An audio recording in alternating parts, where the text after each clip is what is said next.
I can't tell you how many times in creating Abeego, people would say to me, who are you to challenge plastic wrap? You don't have a science degree. You don't work in a major company. You don't have enough money to possibly challenge plastic wrap. And I think that when you're challenging a system that everybody believes it's impossible to challenge, that's exactly the right time to challenge it, because that signifies that that system is peaked. It has nowhere to go. It's not going to be more innovative. So those are the perfect ones to challenge. Welcome to SheEO.world, a podcast about redesigning the world. I'm your host, Vicki Saunders. In each episode, you'll hear from SheEO Venture founders, women who are working on the world's to-do list. These innovative business leaders are solving some of the major challenges of our times. Sit back and prepare to be inspired. Hi, my name is Toni Desrosiers, and I am the founder and CEO of Abeego. I invented beeswax food wrap and started a worldwide trend based around breathable food wrap that keeps your food alive longer. Well, welcome, Toni. It's great to have you here. Thank you. Okay. Did you always know that you wanted to invent something and be an entrepreneur? I think I was always entrepreneurial. I don't know that I didn't know that that was a thing. I just thought I found ways to make money and usually did it in ways that other people weren't doing it. One of my very first businesses I started when I was 9, and I opened a candy store out front of the grocery store when it closed at 5 p.m. So my friends had candy on the way to the park. So yeah, I think I just have always been really obsessed with solving problems and finding ways to make money from that. What did you study at school? My background is actually in holistic nutrition. So I went for many years not really knowing what I would take in school. I did some upgrading programs and, dabbled in this and that. And then holistic nutrition caught my eye because I had gone through a relatively long period where my health wasn't great. And I was trying to figure out what was going on with me, and nutrition school kind of kicked me off onto a new path. So how did Abeego come about from a nutrition background to that? Being in nutrition school, I got introduced to food in a totally different way. I don't know how I missed this in my teens and 20s, but I realized that food is alive, and that's that livingness of food that keeps me alive. And so I started to really question the way I was keeping my food and storing my food, and asking myself if the way I was wrapping my food was actually reflected in a natural setting. And the truth was it wasn't. So airtight, plastic, transparent food wrap, those principles, those properties can't be found in nature. So I started to investigate what food wrap would look like if nature created it herself. This is actually a kind of major concept. Food is alive. Right. Like that kind of, I've never thought of it that way. Yeah. Most people Tell me more about that. Like, why do I not think food is alive? Why don't I think of food as being alive? I don't know why you don't think of it being alive. And you're not alone. So we've been doing this for 10 years now. And when I first started talking to people about the fact that their cheese was alive and it had to breathe, the reaction was often fear. People were like, seems really creepy. What? Yeah, my food's alive? How is that possible? But it's not like living it as in, it's like walking around like a human, but it's alive in that it has nutritional content that is living. And it's going through a process of dying, but it's not dead until it has no nutritional value. Yeah. So our food wrap, let's just talk about why that happened, how that happened, the systems that we have in place. I mean, how did we get to plastic food wrap? Plastic food wrap kind of came around the same time of refrigeration. So I think what a lot of people don't realize, we didn't invent refrigerators for the reasons we think we did. We actually invented refrigerators wait a second, how do I explain this? We invented ice transport before we invented refrigerators. And we had developed these huge systems of moving ice around, which was called the cold transport system.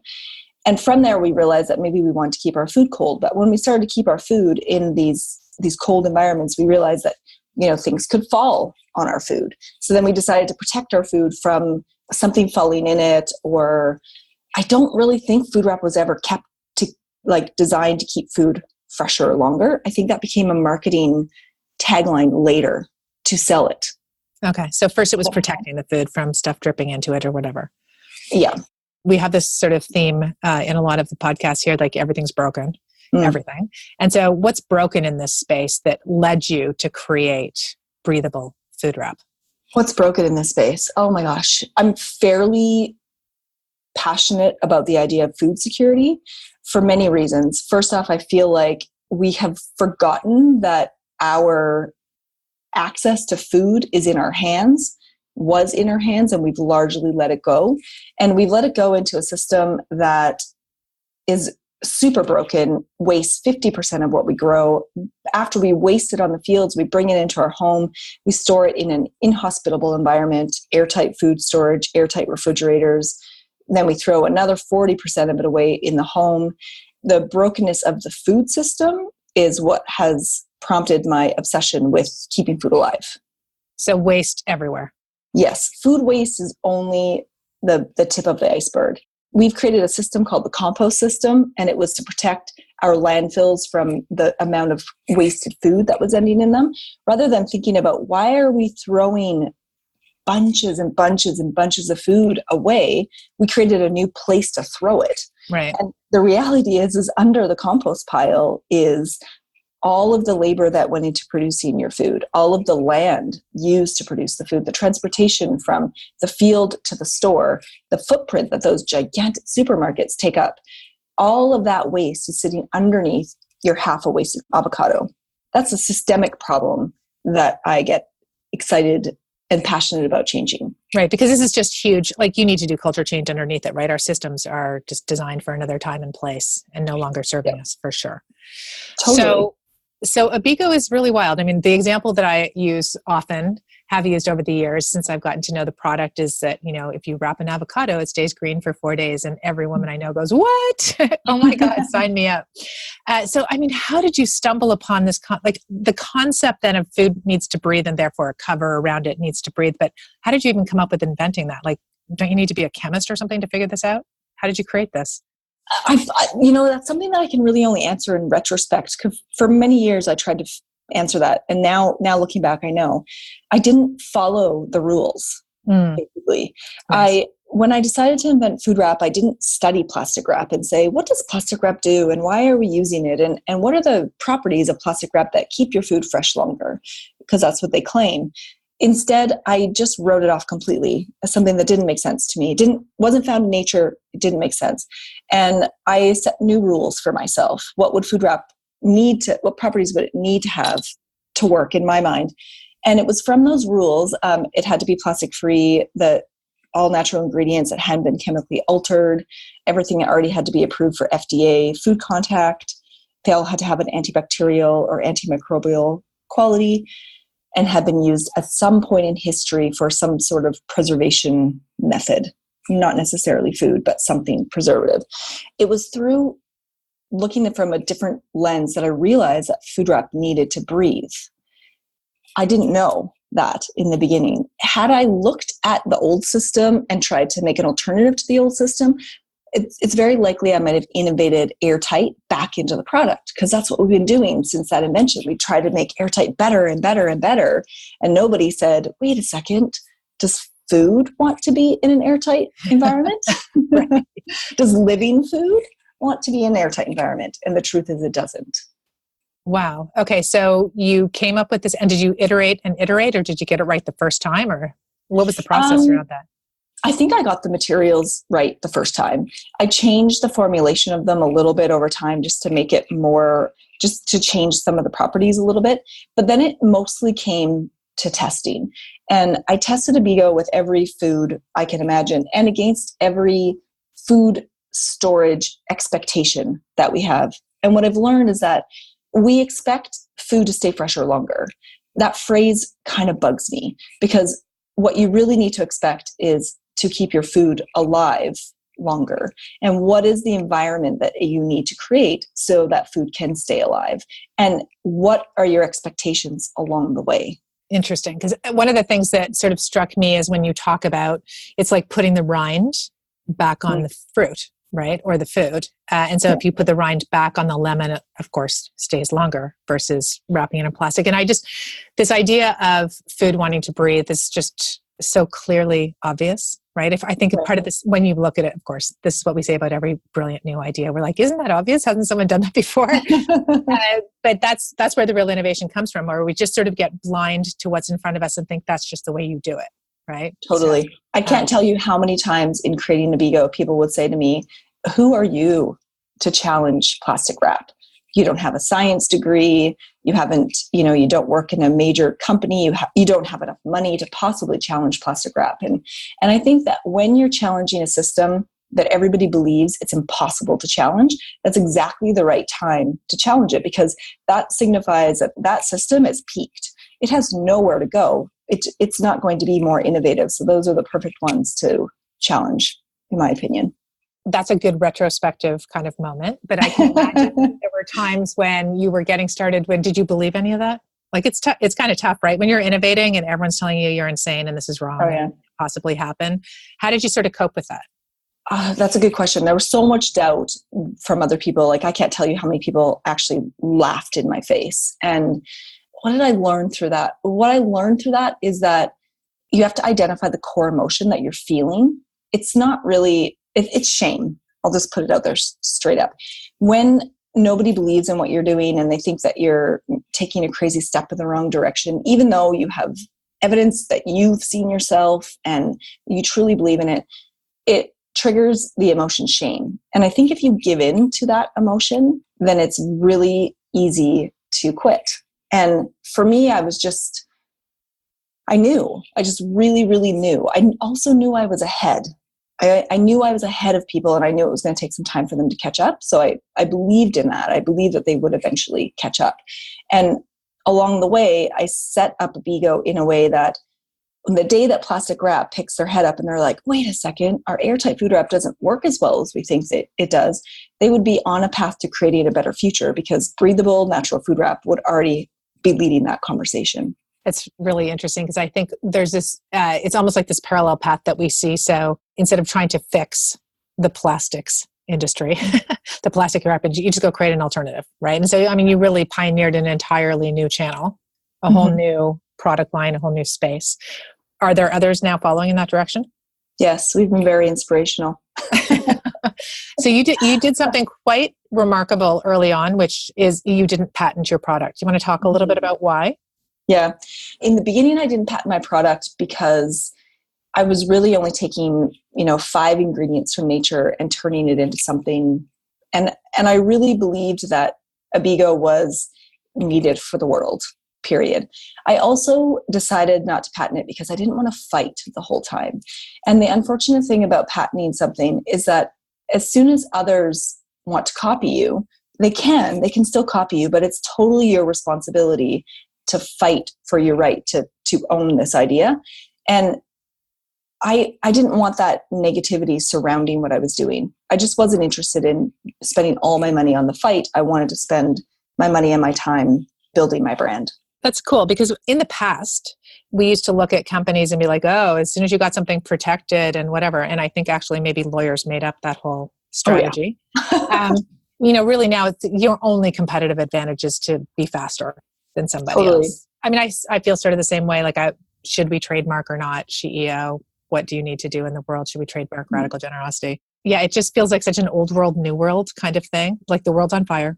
We need to change things fast. And if you've got something that can help with that, that's incredible. But you must have had a lot of people saying you should be patenting this along the way. The first 2 lawyers I spoke to about Abeego were both men, and both of them told me I didn't have a patentable idea. Yeah, crazy. So that was very early. They're like, well, this isn't patentable. This is just a kitchen product with a couple things. Like there's really nothing to own here. I could have kept going, but it kind of checked. I wasn't that interested in patenting, so I didn't really pursue that. Later, when I started to get popular and we started to see other ones come around, then people were like, oh, you must have patented. And then there was like this shame, like, how dare you? How didn't you patent this idea? And by then, our conversation was just different. And we had our audience. Our audience is super loyal to us. Like, people who use Abeego love Abeego. And it just wasn't important to me anymore, because I realized that a beeswax food wrap company could pop up in every single kitchen, every single community around the world. And then I would be spending thousands of dollars every time to tell them they weren't allowed to do that. And I just didn't want to spend my money that way. That's not where you want to put your energy. No, absolutely. That completely makes sense. So you just picked your path and said it. Totally. That's amazing. You're based in Victoria, BC. I am. Which is a very beautiful place, British Columbia on the west coast of Canada. and you're growing your business there. Tell us a little bit about, how do you finding talent for your business in a small community? How do you go about doing that? At Abeego, we hire a production team. So a production team, which would, that there's not a huge amount of skill involved with building Abeego, lots of repetitive work, and we need some people who are super dedicated to do the same thing over and over. And we have a great team. And then we also have kind of our upstairs team. We have a 2-floor building, if that makes sense. So we have our team that handles like the sales and marketing and the business growth. It's always been very, very difficult to hire production staff in Victoria. We always paid above minimum wage, like significantly above minimum wage, but we still couldn't get people through the door. And I found that it was kind of holding our business back because the category is growing super quick, but we couldn't put the people in place fast enough to grow with us, or we weren't willing to take risks because we couldn't find people. So 2 weeks ago, we actually increased the minimum wage at Abeego to what was the Victoria living wage, and it's $20.50 an hour. Wow. So yeah. So now anybody that walks through the Abeego door starts at $20.50 an hour. We did that for a few reasons. First off, we really want to build our team here, and it's expensive to live in Victoria. And I really didn't want to feed into the cycle of poverty. It just didn't feel right to be a business who was hiring people that just couldn't even afford basic stuff in our city. And so we made that change 2 weeks ago. And how's it feeling? What's happening? Oh, the impact has been remarkable. We put out a job posting. We were hiring 6 new production people. Normally that would have taken us weeks to find enough people. And we had over 300 applications in the first 6 days. Yeah. Wow. That's incredible. So it really made a huge difference. Like people are looking for this. Massive. People are willing to leave their job to come work at Abeego. And I think that sends a really strong message. And I'd encourage the rest of the business community to hear this message loud and clear, because as small business owners and as business owners in general, we are always talking about how challenging it is to find, retail staff and restaurant staff and all these people. But what we need to understand is they're there. They just also have to afford to live. So if you can give them a living wage, you're going to have all the people you need to grow your business. I really hope that more and more businesses move in this direction, because again, we have this activator in our network, Sherry Deutschman, and one of the things that she did with her business is she was in a low margin business as well. And one of her things, not that you're in a low margin business, in fact, you have amazing margins, yes. But one of her things is, you pay attention to, you treat everybody on your team as your number one priority, and they will treat your customers well. It's actually kind of like an opposite of what lots of business school kinds of things say, which is like your customer is everything. This is like, if you really pay attention to your team, they will take care of everyone else around you. So it's kind of an interesting approach. And let's see, you have great margins already with your business. And imagine if you have an incredibly efficient staff who are just super passionate because they don't have to get a second job to be able to live. Oh, totally. Right? Yeah. And you know what? I have to say one other thing on that quickly. It's not like we just waved a magic wand and we were able to increase the wages and have great margins. It's because we've actually been pretty strategic. So for the last 10 years, Abeego has refused to race to the bottom. I am not interested in racing to the bottom. Abeego is not a discount product. We don't have massive sales where we manipulate the customer to buy it because it's cheaper and cheaper and cheaper. It's just not our path. We make a really great product for a really great price that does exactly what it says it does. And because we haven't built in discounting into our margins, it allows us to do something like pay a living wage. That's amazing. This is one of the reasons why, like, you can really run your business a different way, the way that you want to, right? The way that makes sense. More people warned me against not discounting than anything. People thought I was crazy.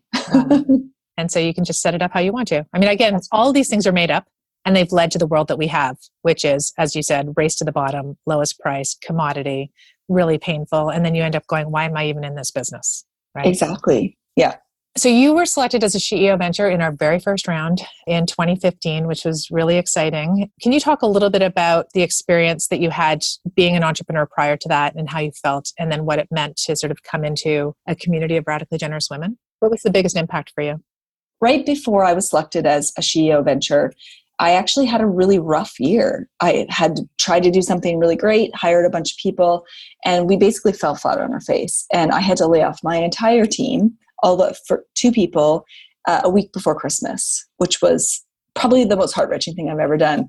And I decided to do it before Christmas because I didn't want them going away to Christmas, spending a whole bunch of money, and then not coming home to a job. So I had to lay my whole entire team off. And then I was selected as a SheEO Venture, to which I immediately almost called and said, "You have picked the wrong person.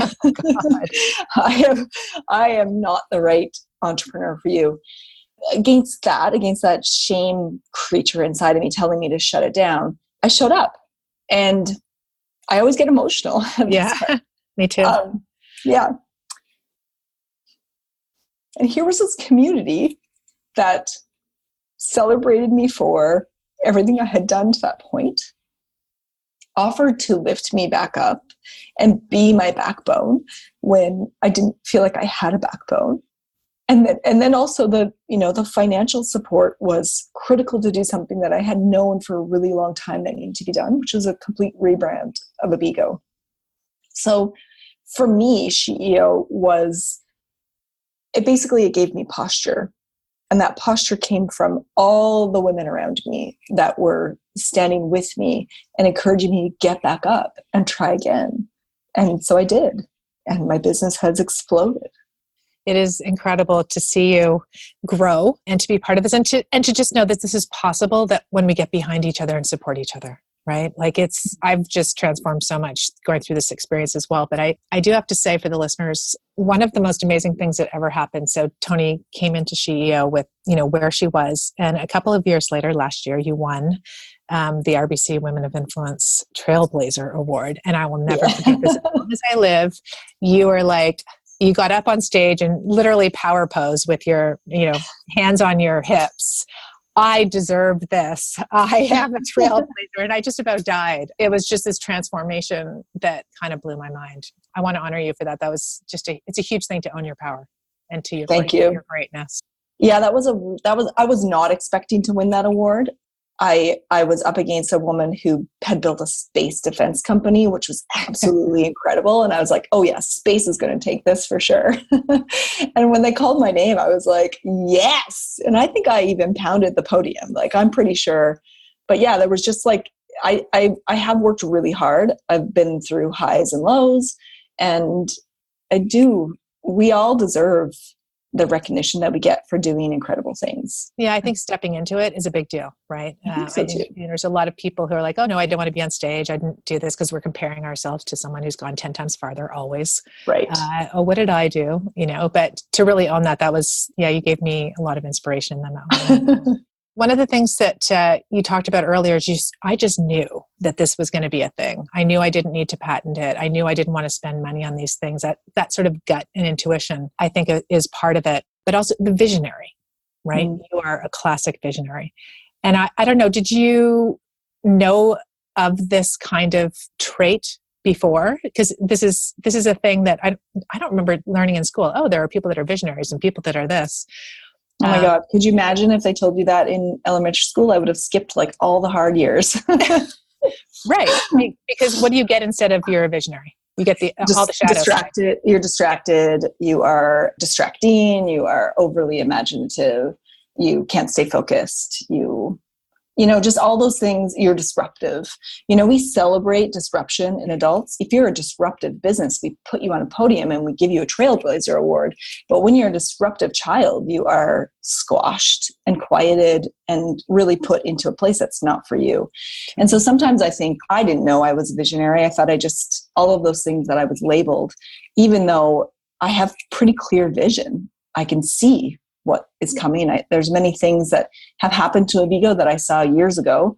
There's many things that haven't happened yet that I have seen that I expect because I've been on this path. But yeah, it was definitely coaching through SheEO that helped with that. It was working with MJ. She helped me own that. It's such an amazing thing to have that normalized, right? And to go, oh, you mean that's a good thing? Right. I feel exactly the same way. I'm like, I can totally see the future too. What's wrong with people? Like, of course this is going to happen. It's just not on my timeline. There's sort of divine timing happening in the middle of all this. Yeah, there totally is. You don't control time at all. And I think that's maybe, as a visionary, I think that's where we feel comfortable. Like I'm quite comfortable when I'm on my own and I'm not thinking, but I can see what is coming for the future. I'm quite comfortable with the length of time it may or may not take. Where I get off track is when other people start asking me things that again bring up that shame monster. Like, when we have a bigger competitor and they're like, well, how didn't you get there first? I'm like, well, the market wasn't ready for this 10 years ago. So it's about holding true to your vision, even when everybody else's fear tries to get in your way. Yeah. And it really is about fear, right? Most of that stuff. And I mean, this great thing that someone once said to me, which took me a long time to really digest, but that really 90% of what someone else is to you is really about them. Oh. Right. So like that whole projection thing, it's usually their fear, they're freaking out, and it's not really for you. Right. Totally. We immediately sort of go to this place of like holding it as like, oh, what did I do wrong? That's a hard thing to kind of clear out. Where do you want to go next? What's next for Abeego?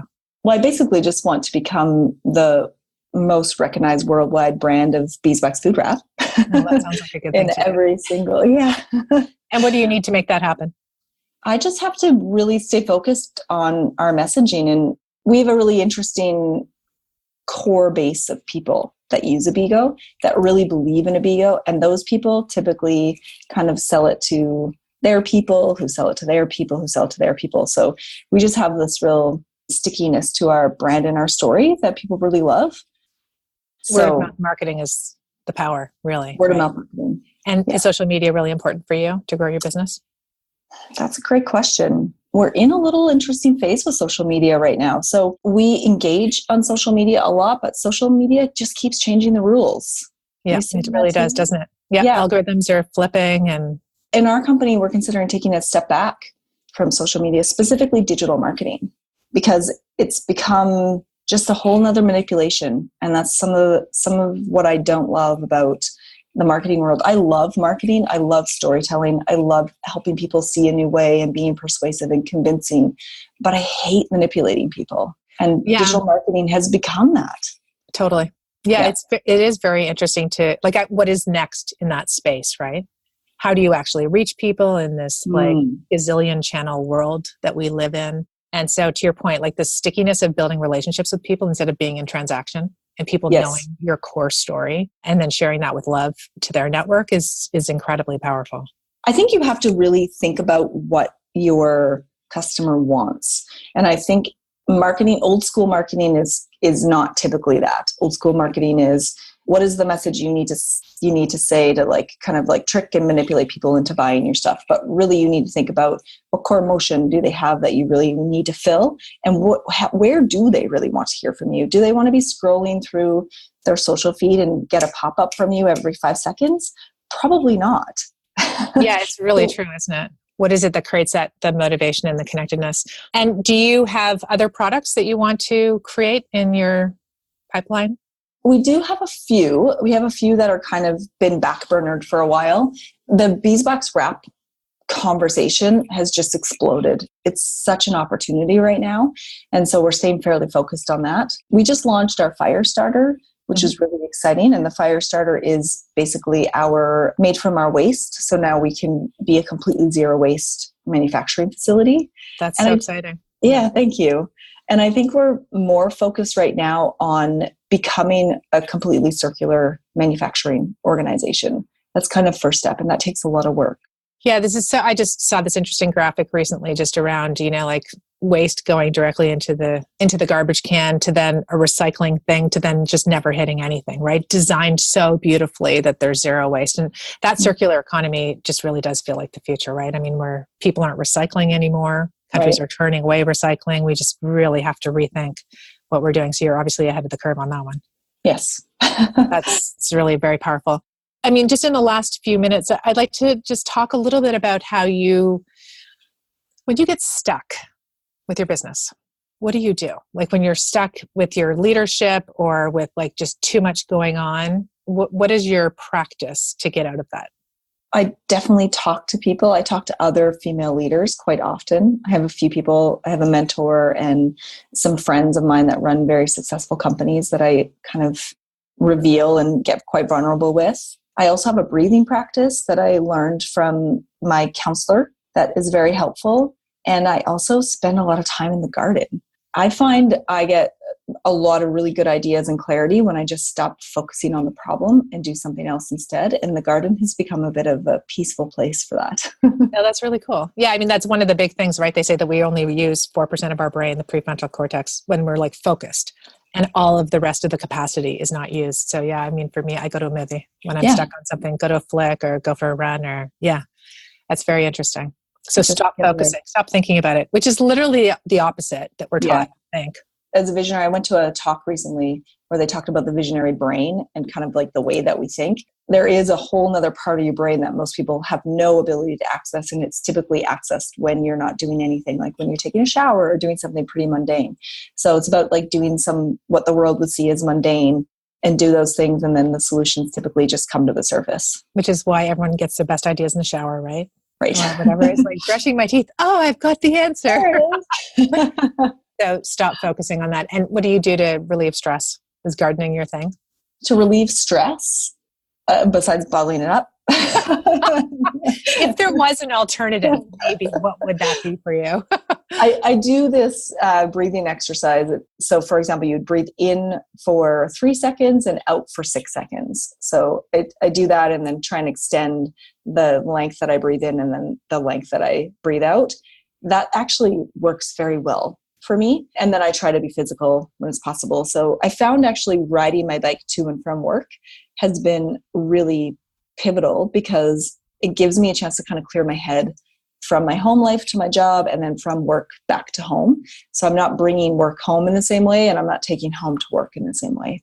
Yeah, it's just getting out in nature and participating in our communities, I think is just a huge thing to kind of shift us. And the breathing thing, I often wear this, as you know, a tattoo on my arm that says breathe, because I heard from, I think my friend Gina way back, that if you take 3 deep breaths in a row, you actually disrupt the stress channel in you. So you can't actually be stressed if you take 3 deep breaths. So breathing totally makes sense. The simplest thing to do, but yet we think we need some special yoga class or something. Right. Well, I think once you start breathing, you realize how little you actually breathe. Consciously. Yeah. Yeah. You're like, oh my God, I actually don't know if I took a breath today. Yeah. If you were starting over again today, what is the one thing you would forgive yourself for earlier? Not turning this into a worldwide trend faster. Good one. Yeah. Because you know it's going to happen. And it's going to happen when people are ready. I can't control all of those things. I often say that you are required to do something even and especially when you can't do everything. And I really believe that because if you had told me 11 years ago it was going to take me 11 years to get here, I may not have started. But the reality is it's as important no matter how long it's going to take. Yeah, it's powerful. That's really important. I was talking to another SheEO Venture today. We were literally talking about this exact issue, which is same thing with me. There's no way I would have started half the stuff that I've done in my life if people had told me it would take so long. Right. You know, but it's systems change. It's like literally shifting behavior away from a crazy narrative. And so, wow, amazing. Yeah. Well, you're doing incredible work. As are you. I'm happy to be in your orbit. So thank you for your zero waste company that pays a living wage. Oh my God. And who knows what's next. Thank you for everything you do. Thank you, Vicki. Thank you for listening to the SheEO.world podcast. If this conversation resonated with you, please share it with a friend and subscribe on your favorite podcast player. If you'd like more information about SheEO, please visit us at SheEO.world. That's SheEO.world.